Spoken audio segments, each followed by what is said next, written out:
बिस्मिल्लाहिर्रहमानिर्रहीम। नाज़रीन गिरामी, माह शाबान के आखिर में रोज़ा रखना कैसा है? हज़रत अबू हुरैरा रज़ियल्लाहु ताला अन्हु से मरवी है कि रसूल करीम सल्लल्लाहु अलैहि वसल्लम इरशाद फरमाते हैं कि माह शाबान के आखिर में रोज़ा मत रखो। इस हदीस के अंदर रोज़ा रखने की मुमानियत है, कई असबाब है। उनमें से एक ये है कि अल्लाह तबारक व तआला अपने बंदों पर शफकत की वजह से मना फरमाते हैं। नंबर 2, रमज़ान मुबारक से पहले रोज़ा रखने की वजह से बदन के अंदर कमज़ोरी आने की वजह से।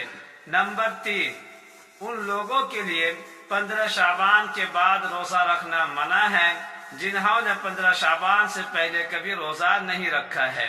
ऐसे लोगों के लिए रोज़ा रखना मकरूह है।